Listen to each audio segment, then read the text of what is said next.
Meus irmãos, a pergunta 91, ela é bem simples. Qual o dever que Deus requer do homem? Qual o dever que Deus requer do homem? A ideia de dever é uma obrigação. Que obrigação os homens têm e que Deus determina aos homens que eles façam isso? O que é isso? A resposta: o dever que Deus requer do homem é a obediência à sua palavra revelada. E aqui eu vou abrir um pouquinho. Obedecer a palavra de Deus revelada significa obedecer a Deus. O que Deus requer do homem? Que o homem o obedeça. Ficou claro? Simples. Agora, como é que eu vou saber qual é a vontade de Deus? A vontade de Deus está revelada nas Sagradas Escrituras. Então, bem simples.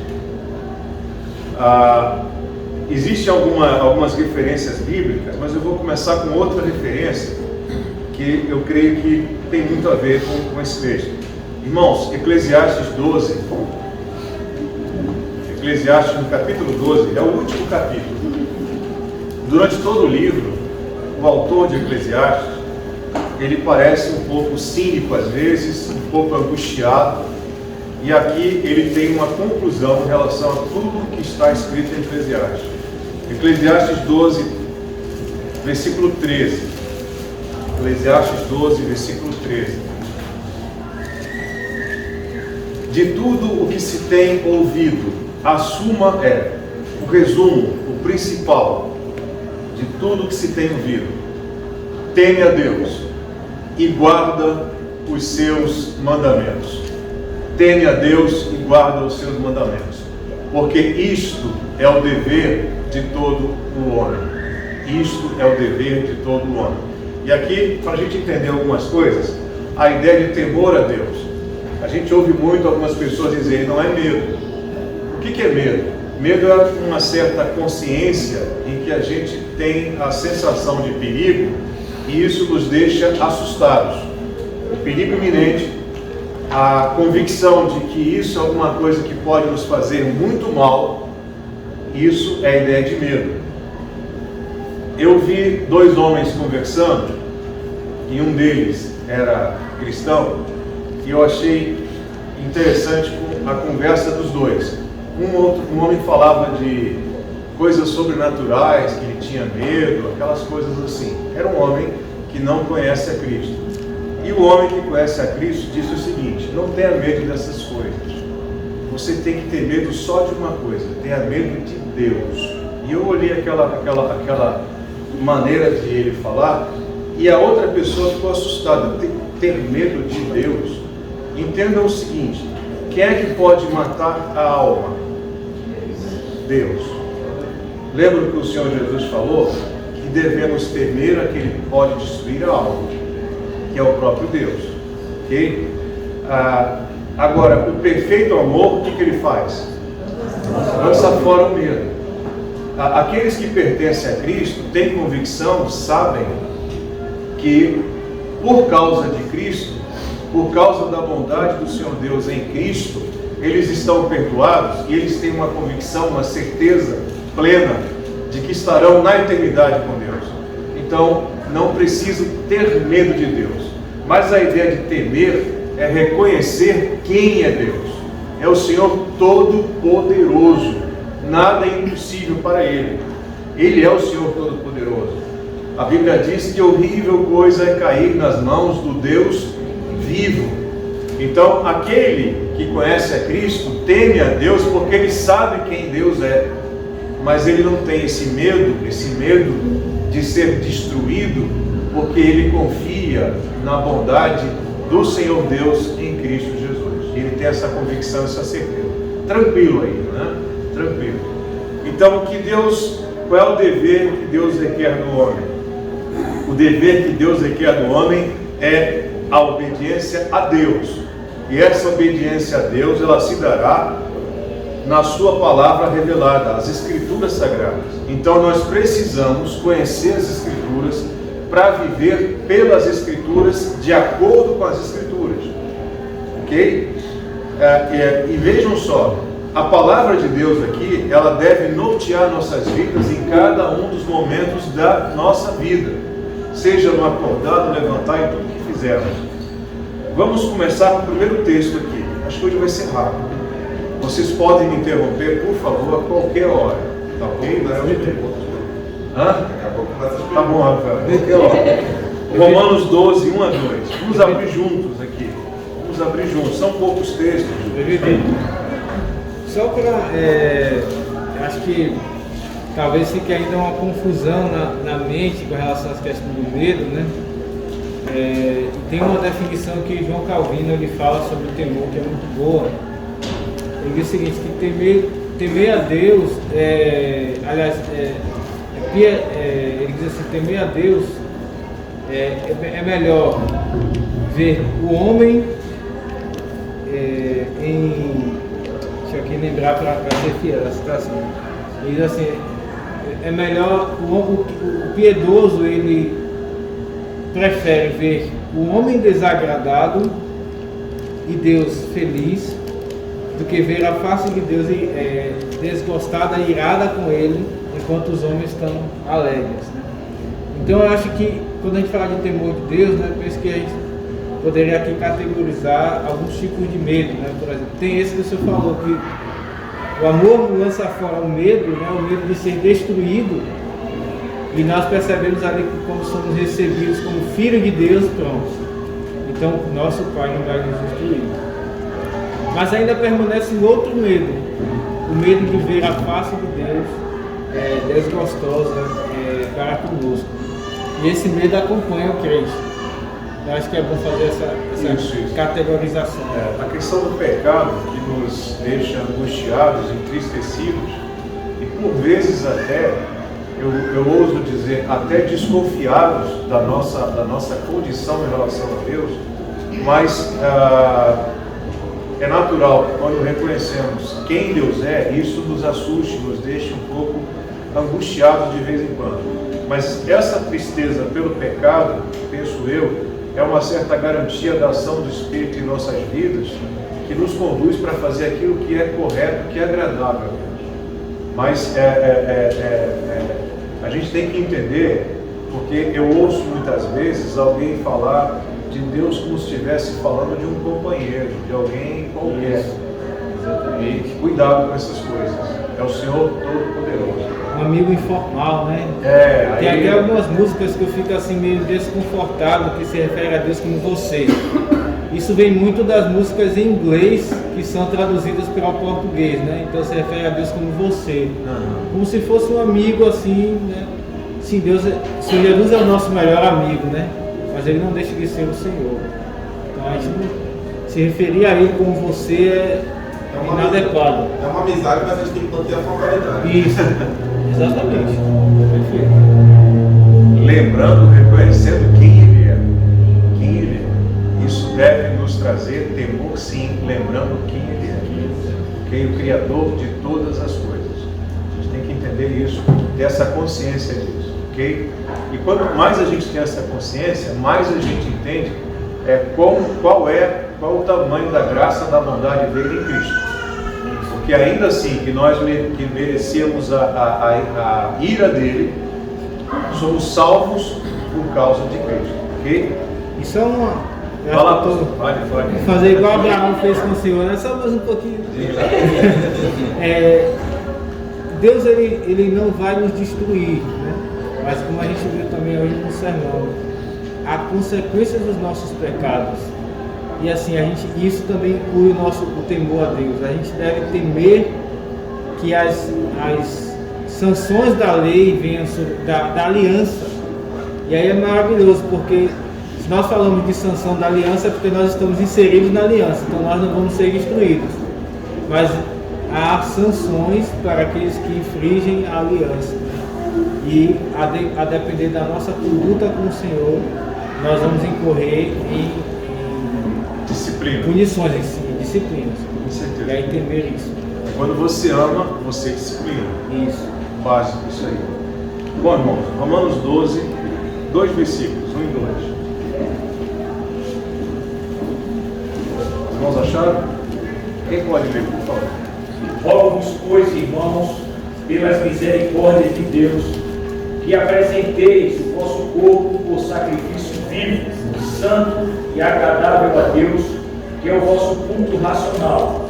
E não vos conformeis com este século, mas transformai-vos pela renovação da vossa mente, para que experimenteis qual seja a boa, agradável e perfeita vontade de Deus.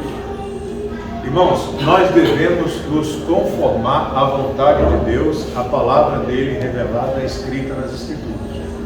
E devemos tomar muito cuidado, porque o mundo que nos cerca, ele pode nos conduzir a uma, abre aspas, conformação, porque a ideia dessa palavra aqui é como se você colocasse um líquido dentro de um recipiente.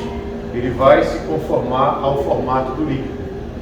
Então temos que tomar muito cuidado com o século que vivemos, porque a gente pode cair em armadilhas que são, por exemplo, você pode começar a querer ser consolado, por exemplo, por outras coisas, por uma vida tranquila, por uma vida confortável, pelo consumo, ou por quaisquer outras coisas. O consolo tem que vir do Senhor e devemos nos conformar à vontade revelada dele. Ok? Vamos lá. Miqueias 6:8. Ele já mostrou a você o que é bom e o que o Senhor pede de você: que pratique a justiça, ame a misericórdia e ande humildemente com o seu Deus.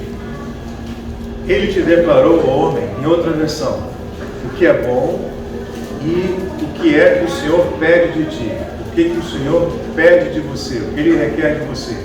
Que pratiques a justiça, aquilo que é certo, aquilo que é correto, e ames a misericórdia e andes humildemente com o teu Deus. Bem simples, né? Bem simples. Ou seja, Deus demanda obediência à sua vontade, novamente, a vontade revelada. Toda essa pergunta, ela vai estar de acordo com a palavra de Deus revelada nas Escrituras. Então a nossa obediência é a vontade revelada. Aqui eu vou abrir um parênteses. É claro que a gente tem que tomar muito cuidado, irmãos, com algumas coisas. Lembram que o Senhor Jesus, em determinado momento, foi bastante duro com alguns fariseus. Por quê? Porque eles pegaram a Escritura e eles chegaram a um certo nível de detalhe, e aquilo virou, vamos dizer assim, uma amarra, aquilo virou uma coisa que os aprisionou. Um exemplo, eles tinham uma quantidade limitada de passos que eles poderiam dar no domingo, no sábado, mas por tantos passos. E havia uma série de regras. Essas regrinhas, que naquela época começaram a ser escritas, ela gerou um documento, e esse documento, hoje, para alguns judeus, por exemplo, ele é considerado quase tão importante quanto as próprias Escrituras. E aquilo começou naquele momento ali. Então a gente tem que tomar muito cuidado com essas coisas. Sabemos que a lei é boa e devemos olhar para a lei como referência para as nossas vidas, mas devemos ter consciência de que eu não vou, de forma alguma, nenhum de nós será justificado por causa da lei. Ok?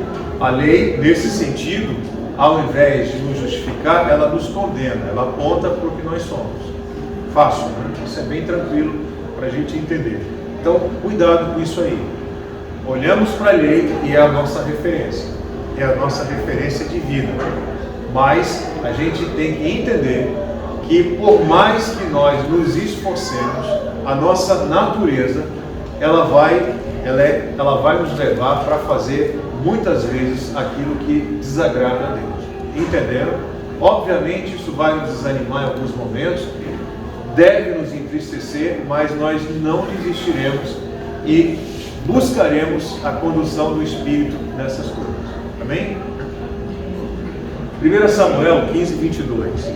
Tem um pouco a ver com o que eu falei agora. Daqui a pouco a gente vai acabar já. 1 Samuel 15:22. Só para contextualizar, Saul, ele fez o que não podia. Ele foi, sacrificou e ele não poderia fazer isso. Ele não esperou Samuel, ele foi lá e sacrificou. A ideia de Saul era agradar a Deus fazendo os sacrifícios. ok? Mas ele não poderia fazer isso, tinha que ser um sacerdote. Quem pode ler? Barreto, 15 e 22. Porém Samuel disse: tem porventura o Senhor tanto prazer em holocaustos e sacrifícios, quanto em que se obedeça a sua palavra? Eis que obedecer é melhor do que o sacrificar, e o atender é melhor do que a gordura de carneiros. É a mesma coisa que eu disse anteriormente. Podemos ficar tão presos à liturgia das coisas, do culto na igreja.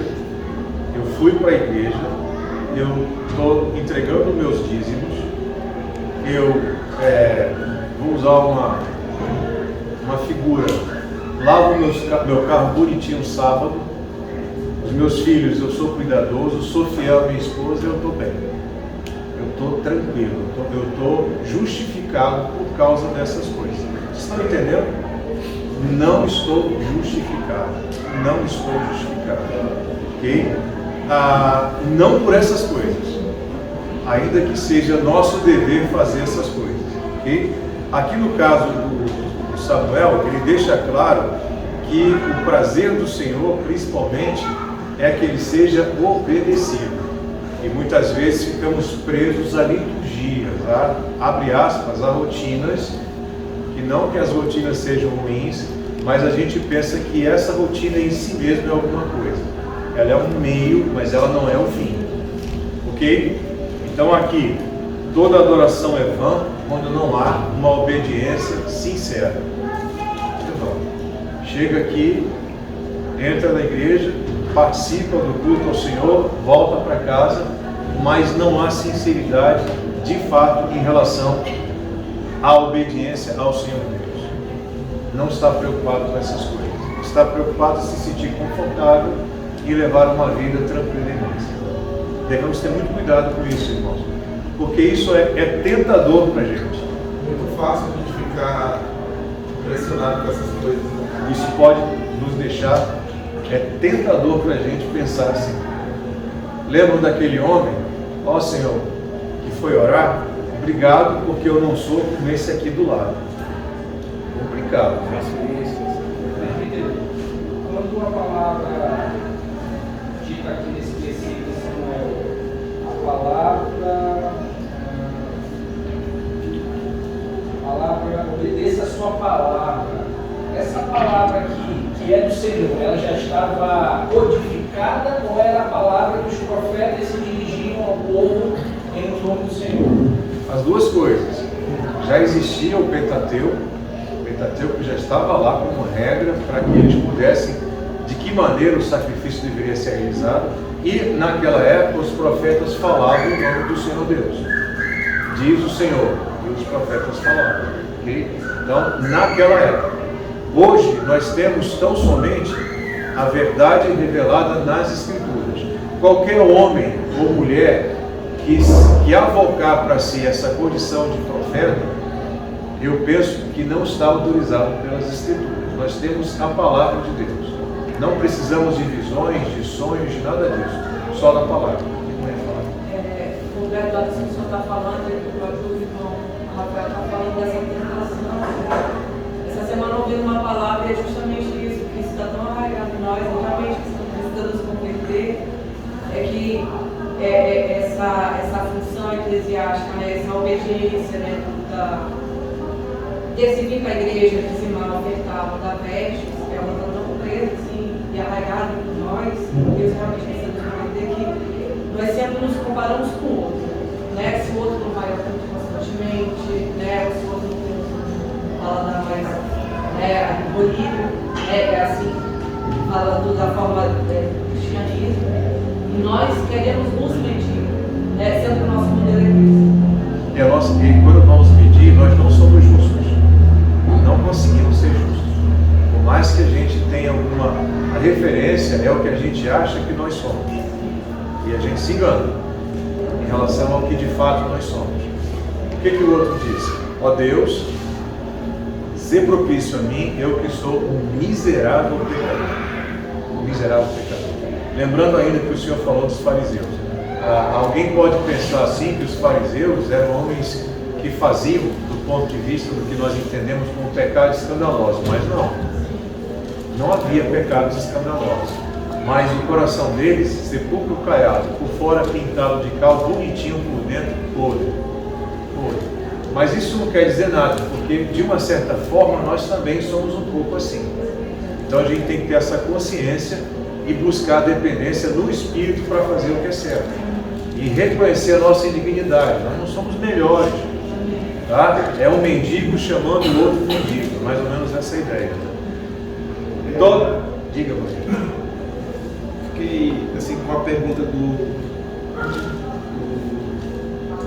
Paulo. Assim, quando foi analisar o contexto imediato de Samuel, a gente percebe que Saul, ele desobedeceu porque Deus destrói tudo. E ele resolveu separar o melhor das bois ali, teoricamente, para oferecer para Deus. É por isso que aqui ele foi repreendido pelo próprio Senhor, na pessoa de Samuel. Porque tu falaste bem que Samuel, como profeta, ele falava de Deus, era o mensageiro de Deus. Mas aqui, particularmente, eu só deixar, assim, está tudo correto, tá? Só para enfatizar mais a questão. Versículo 15, né? Isso, exatamente isso. Ele pecou porque ele não obedeceu, era para destruir tudo.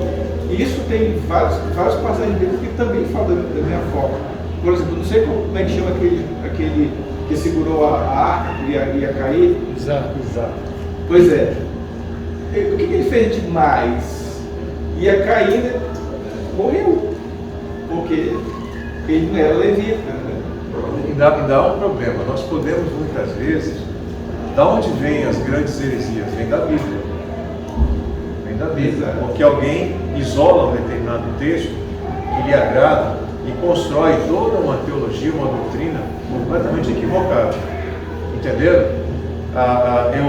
Ontem eu abri um site lá e vi um pastor que disse mais ou menos o seguinte, qual é o discurso dele? Que Deus é amor, não devemos julgar ninguém. Os irmãos já conhecem esse discurso, né?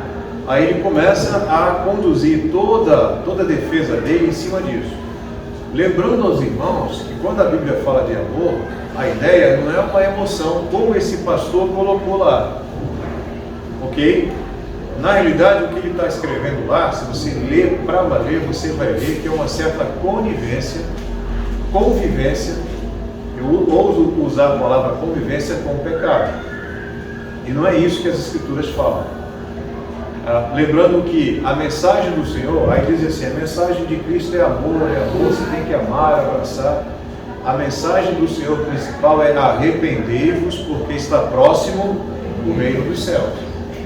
Ok? E a ideia de amor é a ideia de cuidado, de prover, etc. Ok? Bom, vamos continuar aqui.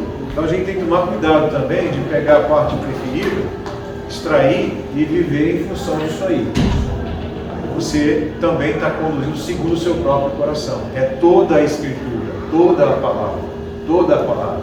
Por mais que seja até embaraçosa para nós, por mais que seja embaraçosa.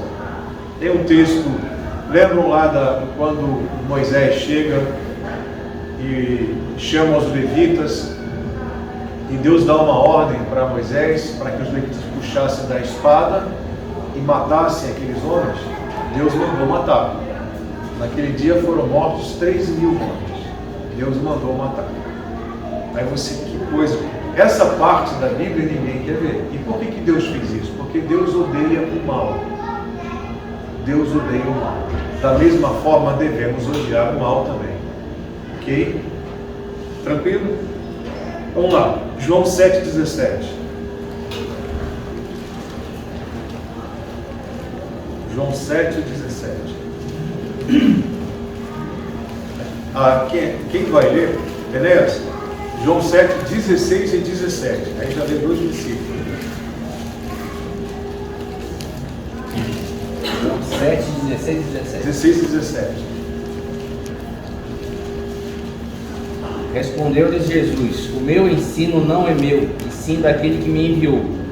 Se alguém quiser fazer a vontade dele, conhecerá a respeito da doutrina, se ela é de Deus ou se eu falo por mim mesmo. O Senhor Jesus, ele está falando do Pai. O ensino que ele está passando é do Pai. E ele diz aqui, se alguém quiser fazer a vontade do Pai, conhecerá a respeito da doutrina, se ela é de Deus ou se eu falo por mim mesmo. Lembra que o pastor até comentou hoje, o diabo conhece a Bíblia. E o diabo confrontou o Senhor Jesus, confrontou a Cristo com a Bíblia. Se nós formos confrontados pelo diabo que conhece a Bíblia, será que vamos estar preparados para debater, abre aspas, né, com ele? Entenderam? Então, você precisa conhecer as Escrituras. Precisa conhecer profundamente as Escrituras. Elas têm que entrar dentro de você. Ok? Senão, você vai poder facilmente ser conduzido por alguém que vai falar alguma coisa maluca, esquisita, que nada tem a ver com as Escrituras. E pastor Alex, se eu estiver enganado, me corrijam, mas o diabo ele foi citando a Escritura, tirando do contexto as passagens. Exatamente. Tirando do contexto, né? É por isso que a gente tem que conhecer toda a Escritura.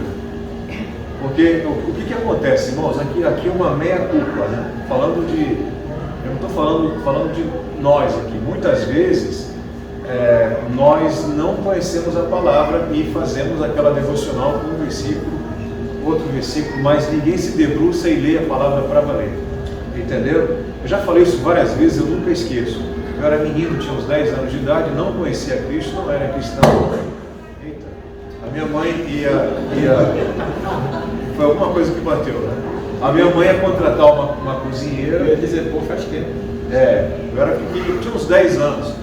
E eu ouvi a conversa da minha mãe com uma amiga dela, e a amiga dela falou, ela é crente. Aí minha mãe, e agora? Não, fica tranquilo, os crentes não roubam nunca, são super honestos.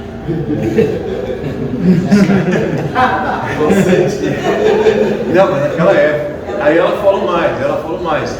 E eles sabem a Bíblia toda. E eu ouvi aquilo, alguém que sabe a Bíblia toda. A Bíblia para mim na época era um livro muito longe. Eu nunca imaginei folhear a Bíblia. E aquela senhora sabia a Bíblia toda. Eu vi comentários sobre ela. Será que poderiam fazer esses comentários hoje acerca dos crentes hoje? A gente fica para os irmãos pensarem. E Júlio, quando eu estava no vídeo do Samuel, a gente foi ter fé, e aí eu precisava de uma babá urgente, e aí eu falei para uma amiga, ela precisa de uma babá, né? Ela falou, eu tenho uma, é ótima, mas ela tem um problema, ela é crente. E ela vai visitar quase todo dia. Aí eu falei, não tem problema, é boa? Eu falei, então pode ser, eu não estava desesperada, né? Eu estava desconvertida. E aí Deus colocou essa babá na nossa vida e ela orava o dia inteiro, eu estava louvando o dia inteiro da minha casa. Né? Nós não éramos convertidos, mas eu até brinco com Samuel. Deus nos escolheu porque escolheu ele primeiro, né? Porque ela louvava com ele o dia inteiro.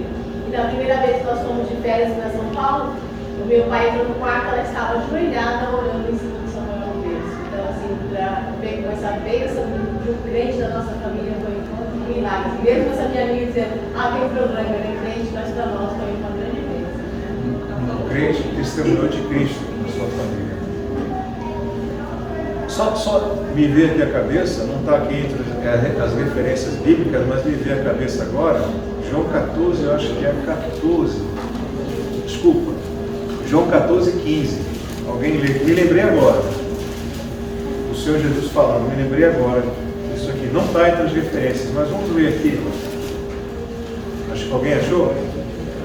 Se me amais, guardareis os meus mandamentos. Como é que eu demonstro que eu amo o Senhor? Guardando os mandamentos dele. É dessa forma que eu demonstro que eu amo o meu Senhor. Dessa forma. Me angustia um pouco vamos dizer assim, não sei nem como explicar isso, essa coisa muito emocional, tão somente emocional. Não estou falando que a gente não tem que ter emoções, não. Mas quando se fala de amor, eu te amo, é muito emocional, chora. Aí depois de um tempo não te amo mais, agora é outra pessoa que ama, entenderam?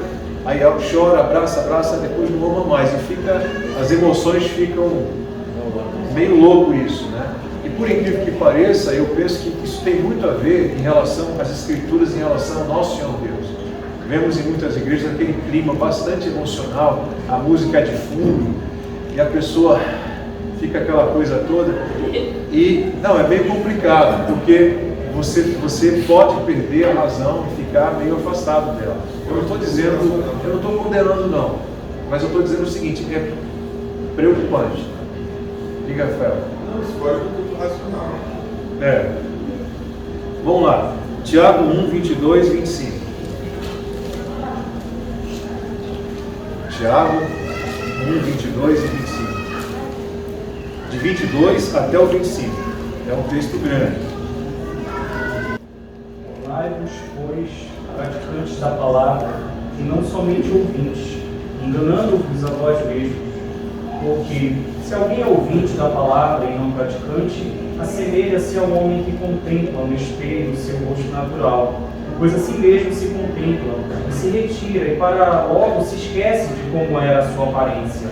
Mas aquele que considera atentamente a lei perfeita, lei da liberdade, e nela persevera, não sendo ouvinte negligente, mas operoso praticante, esse será bem-aventurado no que realizar. Amém. Não basta, não adianta só ouvir e não viver e não praticar. Não vai adiantar, pelo contrário, vem mais juízo sobre quem ouve. Se você ouve e não pratica e não vive, você traz juízo sobre si. Então você vai ouvir para viver a palavra, para a partir daí você praticá-la na sua vida. E outra coisa, irmãos, isso não traz desconforto, pelo contrário, isso traz uma satisfação, uma alegria quando você faz isso, entenderam? É a experiência que eu tenho tido, eu creio que os irmãos também. Não é algo que dói, é algo que nos dá uma alegria em andar na lei. E ao mesmo tempo, quando a gente deixa de cumprir, erra, desagrada a Deus, isso nos machuca, isso nos entristece. É assim a experiência dos irmãos? Amém? Amém. Ok. Tiago 4,17. Júlio, antes disso, Diga. eu lembrei que ouvi uma pregação aqui mesmo nessa igreja sobre Tiago, e o pregador falou que esse parte do espelho é interessante, porque a pessoa se olha no espelho de manhã cedo, é como se fosse, olha no espelho de manhã cedo, aí o cabelo dá para fazer, às vezes barba, escova dente, só que ele não faz isso. Ele sabe o que tem que fazer, só que não faz. É exatamente esse sentido que essa palavra aqui. Aquele que se contempla no espelho, o seu rosto natural, se contempla, mas depois se retira. Ou seja, não age de acordo com o que ele já sabe, né? Que ele é somente ouvinte, né, praticando para mim. Porque essa carta ela foi endereçada para crentes. Não foi para os crentes, foi para crentes. Ou melhor, deveriam conhecer a palavra.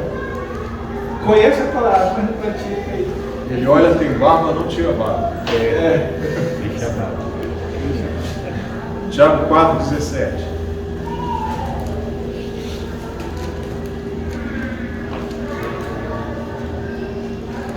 Quem pode ler 4,17? Portanto, aquele que sabe que deve fazer o bem e não faz, isso está pecando. Está sendo omisso, sabe o seu dever, sabe o que deve fazer e não o faz. É bem interessante, irmãos, essa expressão aqui, dever. Cadê o Alan? O Alan não está aqui, né? Eu me lembrei do Immanuel Kant, que fala a questão do dever. Quando você faz alguma coisa movido pelo dever, do ponto de vista moral, isso é um grande ato. Estou falando do filósofo lá. Aqui, o dever que Deus quer dos homens é uma obrigação. Ele tem que fazer isso.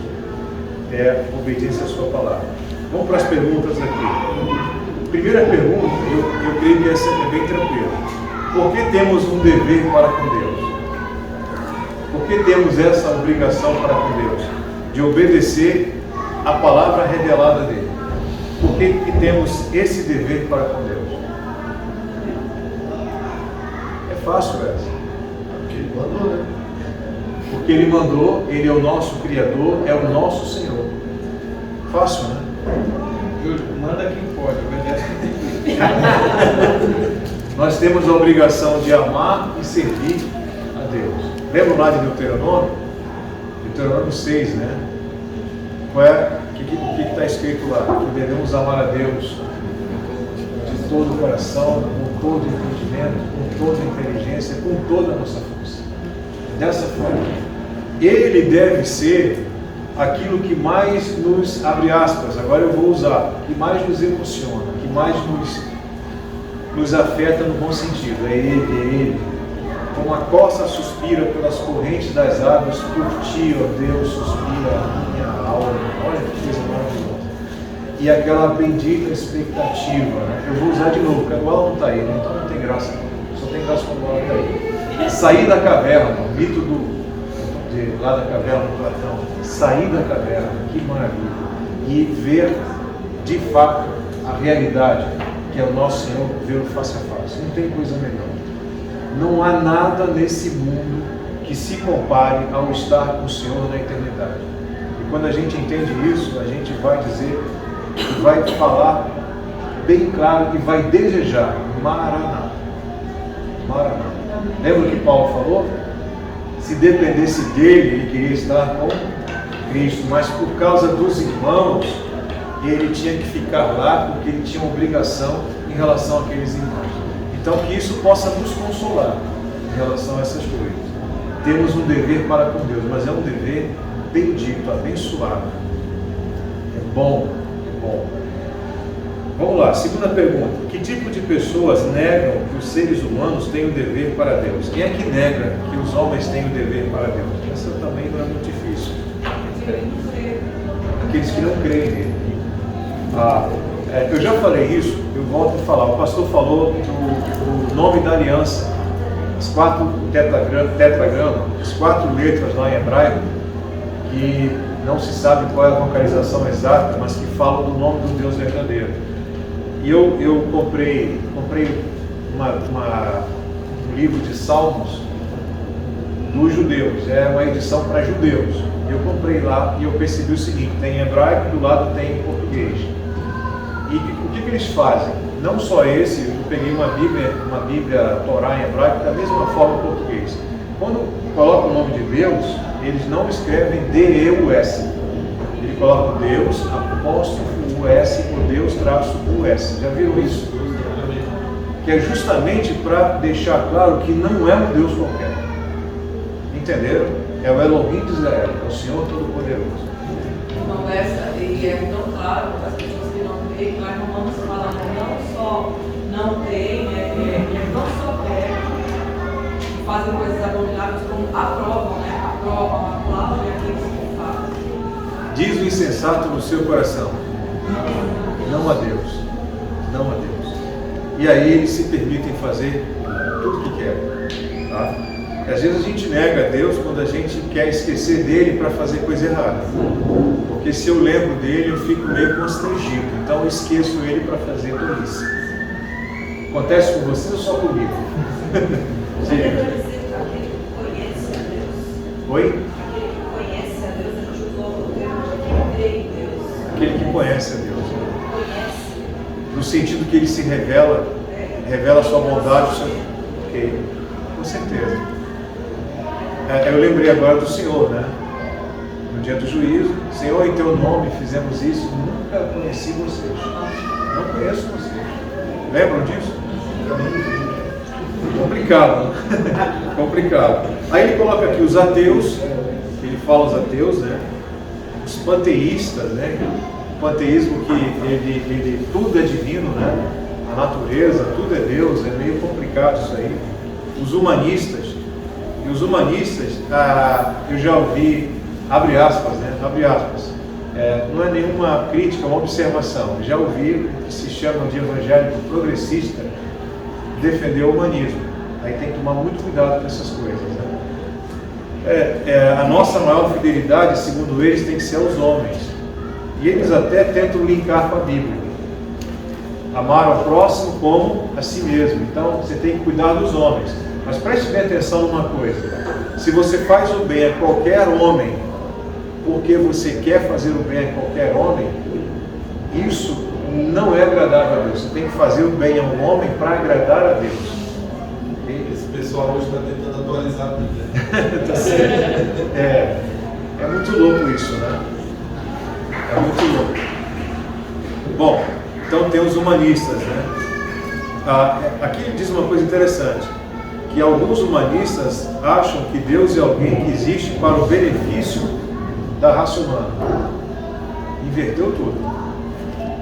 Mas muitas vezes, quando você chega em certos cultos, há um pragmatismo que aponta para isso, né?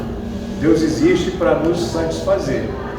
Aí é aqueles deuses que tinham lá na Grécia Antiga, em que você buscava para poder ter sucesso em alguma empreitada, em alguma coisa na sua vida.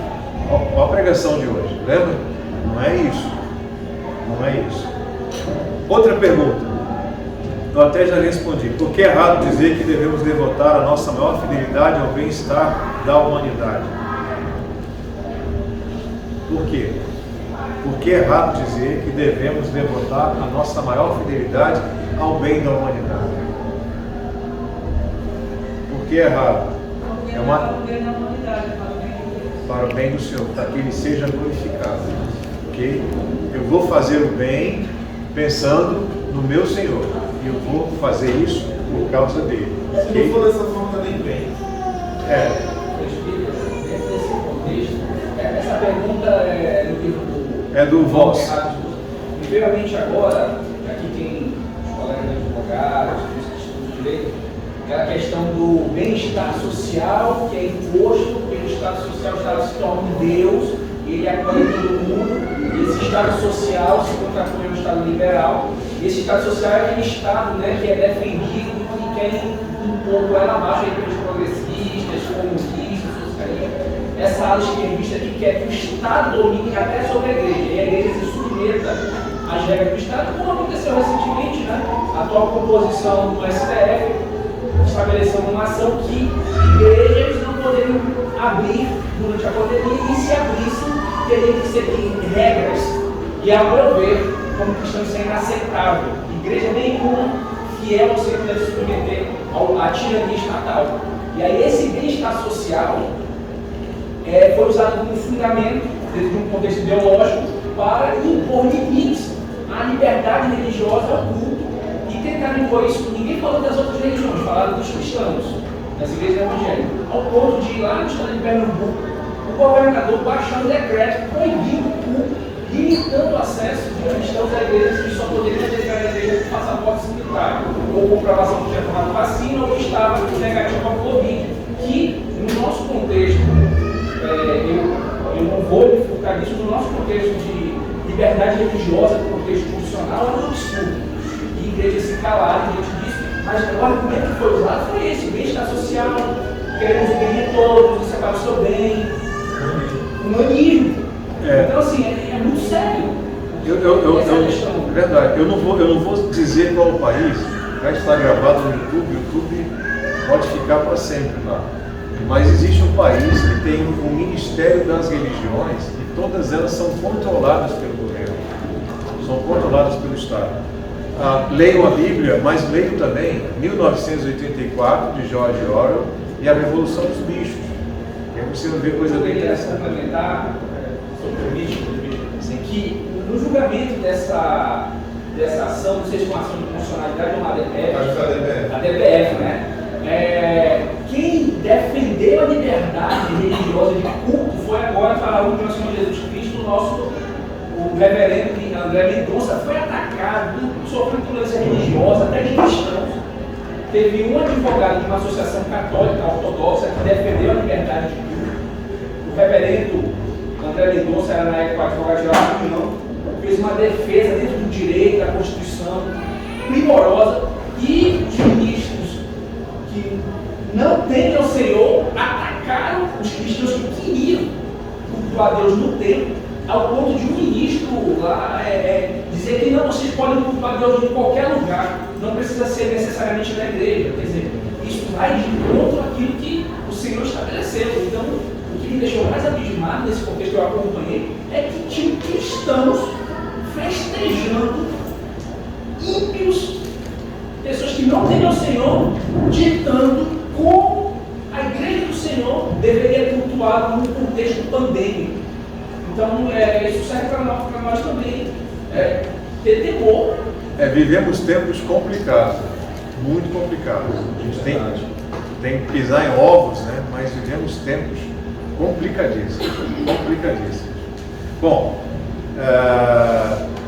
eu já disse aqui, já até respondi. Não é verdade que servir a nossos semelhantes é uma nobre maneira de servir a Deus?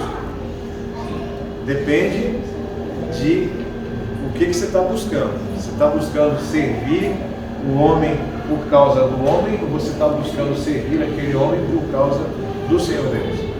A motivação, né? A motivação. Por que você Não quer é só fazer? Isso. Não é um fim em si mesmo. Não é. Há um detalhe bem interessante. Se os irmãos pararem para pensar, é uma tendência humana confundir os meios com os fins. E os meios passam a ser mais importantes do que o próprio fim. Entenderam o que eu estou dizendo?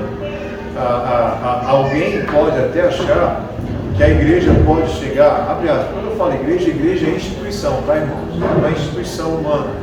Ela fica tão poderosa que muitas vezes ela pode ficar em si mesmada. Eu não vou falar que igreja, mas os irmãos já vão pensar. Ela fica em si mesmada e ela passa a ser mais importante até do que qualquer outra coisa. E se você para pensar, ela saiu da finalidade dela. E ela é a mais importante. E a gente tem que tomar muito cuidado, porque mesmo igrejas, abre aspas, que se dizem evangélicas, elas começam a ficar soberbas, se jactando de que são perfeitas, e não há perfeição. Lembram das 7 igrejas do Apocalipse? Vamos lá. Temos o direito de escolher se iremos ou não... eu não respondi. Já respondi. Temos o direito de escolher se iremos ou não obedecer à vontade revelada de Deus? Temos o direito de escolher se iremos ou não obedecer à vontade revelada de Deus? Olha, lembram a expressão? Lembram livre agência e livre arbítrio. O homem é um livre agente, ok? Ele é um livre agente, ele não tem livre arbítrio, ele tem livre agência, porque ele age segundo a natureza dele. Então, por ser um livre agente, eventualmente, ele pode não obedecer e decidir não fazê-lo. Mas a obrigação dele deveria, sim, obedecer a Deus. Fácil? Tranquilo? Tá? Ok? Ele diz aqui uma coisa, mas eu não sei se eu comecei a desconfiar do que está escrito aqui. Eu falei, quem sou eu para criticar o boss? Mas vamos lá, Deus não força nem constrange ninguém. Deus constrange sim aqueles que lhe pertencem, não é isso? Para trazê-los para perto de si por causa em Cristo. Lembram disso? Ok. Talvez seja só uma questão de construção aqui da frase. Eu não perguntei ao voz não, mas eu acho que o que ele está dizendo é o seguinte, é que Deus não constrange a ninguém no sentido de que quem vai a Cristo não vai contra a sua vontade. Aí como é que isso se resolve? Ele muda a nossa vontade. Amém. Então eu acho que é isso aí. É isso aí, eu acho que é isso mesmo. A graça irresistível. A graça irresistível, é verdade, tem razão, é isso mesmo. Bom, ele finaliza aqui. Está todo mundo inteligente. Está todo mundo bom, está falando 10 aqui. Ir contra a obediência a Deus é estar em rebelião contra o nosso Criador. Ok? 6ª e última pergunta. Porque Deus não procura saber quais são os nossos desejos antes de nos impor a sua vontade. Ele diz aqui um negócio bem legal. Está de brincadeira. Estou de brincadeira. Ele falou aqui, isso não é democracia. Resumindo voz aqui. Ele diz isso. Em poucas palavras é isso que o voz diz. Não é uma democracia. Não é uma democracia. O reino de Deus é absolutista. Ele é soberano. Ponto final. Perfeito. E é bom que seja, porque a vontade dele é perfeita. É perfeita. A vontade dele é perfeita. Então, é bom que seja. Então, ele tem autoridade total, absoluta e imutável sobre as suas criaturas. Eu vi um comentário, inclusive quando o ser humano ele se avoca à posição de ditador, por conta da imperfeição do homem, as maiores atrocidades aconteceram na história. É o homem tentando imitar o que Deus é, no final das contas. Agora o Alan está aí, eu vou falar de novo de filosofia. Eu me lembrei do Platão. Platão, havia democracia ateniense, aí houve um período que 30 governaram, e Platão teve uma função política lá, no governo, e ele ficou profundamente decepcionado com a democracia. Profundamente. Depois volta a democracia. Aí Platão escreveu o que ele entendia ser um modelo perfeito de governo. E a ideia dele não era a democracia, mas era um rei filósofo sábio. Um rei filósofo sábio seria o ideal. Vai achar um homem que tenha essas qualidades, essas características. Vocês conhecem? Só Cristo. De uma certa forma, ele até tem razão, mas não dá para ele, dentre os homens, achar alguém que seja assim. Não dá. O coração do homem é doente para a morte, né? Terrivelmente. Você coloca um homem, abre aspas, né? Que pode até ter no coração uma inclinação para fazer o que é bom, o que é reto. Na medida em que ele é bajulado, aí começa já a derrocada dele. Já era. Vitor, a Laís usou um termo aí. Qual foi o termo? Para esse regime que o filósofo disse, eu acho que sofocracia, alguma coisa assim. Não sei, é? Tem que. De vez em quando eu aprendo coisas com ela. Os termos aí, de vez em quando eu estou aprendendo. É um nome assim, sobre uma pessoa justa, reta de fato, sabe? Que estivesse na posição de autoridade. Acho que E não se preocuparia com seus próprios interesses, nem levar vantagem na função que exerce. Mas olha, é difícil. Misericórdia. Bom, irmãos, eu vou terminar aqui. 53 minutos foi até, eu achei até que ia ser mais rápido. Qual é o dever que Deus requer do homem? O que Deus quer do homem? Que ele obedeça. Temos que obedecer a Deus. Como é que nós vamos obedecer a Deus? Nós vamos obedecer a Deus obedecendo a palavra dele revelada. E para você obedecer a palavra revelada do Senhor Deus, você tem que conhecer essa palavra. Você tem que deixar essa palavra encher você. Basicamente isso aí. Que o Senhor tenha misericórdia das nossas vidas e que a gente possa ser conduzido nessa vontade de conhecer as Escrituras, de ter tudo na cabeça, de se apropriar disso aqui e viver pelas Escrituras, reconhecendo a nossa indignidade, mas ao mesmo tempo reconhecendo que o Senhor Deus é todo poderoso, devemos temê-lo porque Ele é o Senhor Deus, mas em Cristo podemos, ter essa bendita expectativa de estar com Ele na eternidade. Amém? Vamos orar para a gente encerrar. Muito tranquilo, né? Eu pensei que ia vir complicação para mim, eu estava já preocupado, mas o Senhor passou aí para resolver. Vamos orar. Senhor Deus, te agradecemos, Pai, porque a Tua vontade está revelada na Tua palavra. Ó Pai Santo, nos conduz no conhecimento da Tua vontade, no conhecimento das Escrituras Sagradas. Que possamos viver por ela, viver segundo as Escrituras. Tem misericórdia, Pai. Que o Teu Espírito nos conduza nesse processo. Perdoa-nos, Pai. Muitas vezes somos orgulhosos, soberbos. Tem misericórdia, Pai. Tem misericórdia. Possamos reconhecer mais e mais a nossa indignidade para compreender o tamanho da Tua graça, da Tua bondade. Nós choramos, Pai Santo, em nome de Cristo Jesus. Amém. Amém.